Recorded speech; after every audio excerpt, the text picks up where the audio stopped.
Okay, now this next interview is one of those heart-wrenching ones, so I'm going to try and compose myself as well throughout the course of this chat. But you may remember, about a year ago, a Reiger Park mother was hijacked.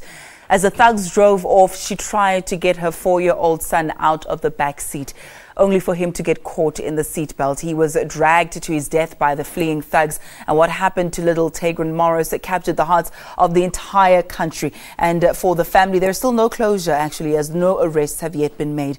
So to keep Taegrin Morris's death and the police investigation high in the minds of the public, the community members are marching tomorrow. We are joined by Reiger Park community leader, Pastor Hein. April. Pastor, thank you so much for joining us, and a very good morning to you.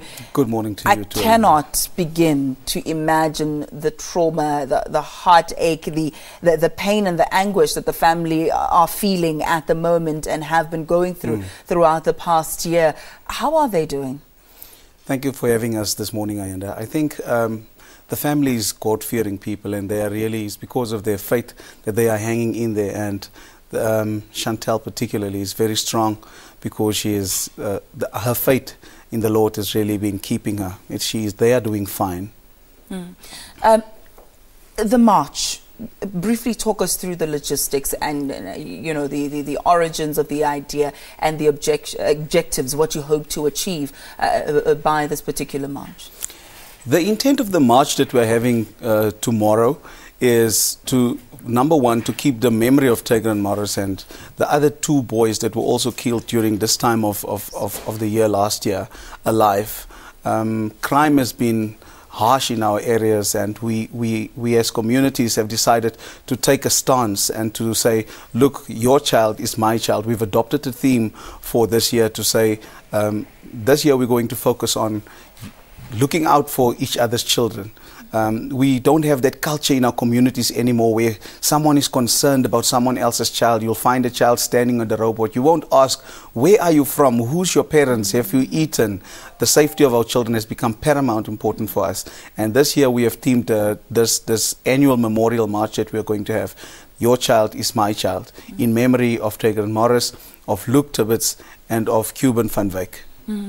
I mean, I fully agree with what you're saying, but it's a bit of a catch-22 when sometimes I see a young boy or a girl clearly during school hours, they're not at school. You know, you wonder, should I then stop and ask this young man or woman, why are you not in school? Clearly you guys are bunking, because they'll turn around and say, oh, you're not my mother. And then on the other hand, they're told, no, don't talk to strangers. Or you thinking, you know, people must keep their distance, etc. Mind your own business, mind my own business. We've become a very individualistic society. Absolutely. When it comes to how do we balance that in terms of maintaining that privacy and respecting other people's children, etc.? I mean, you can't scold another child, a person's child. How do you maintain that balance of being concerned enough to care for the well-being of someone else's child without overstepping the boundary?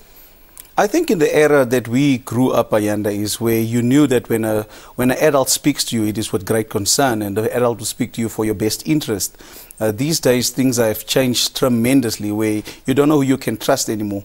But still, responsibility on us, especially those of us who are parents, there's responsibility to say to a child, where are you from? Who's your parents? Why are you standing here? I think that is part of the basic things of Ubuntu that we as a society has lost. You see, we have put so much on government's shoulders that we have decided to take no responsibility at all. So we are now taking responsibility as communities to say that we are going to look out for our community, and then government can join us and other stakeholders. All right, as briefly as possible, remind us again of the time and the place where everybody will be meeting tomorrow. We are going to meet tomorrow morning from 9 o'clock. We're going to gather in Daisy Street in Reiger Park. That is where the hijacking took place. We are going to walk about 2 or 3 kilometers towards a park. The park will be, that is the park that has been identified to be renamed the Taegrin Morris Memorial Park, where we'll be standing and getting some speeches from church leaders and some leaders from government. We are really hoping to get the maximum support. Seeing that it's going to rain, we'll be praying that the Lord keep the rain until 1 o'clock. So thank you so much. Thank you for your time, Pastor Hein, April. And will you send our regards and love to the entire family, in particular Chantal? We will do that. Thank you so much for having us this morning. All right.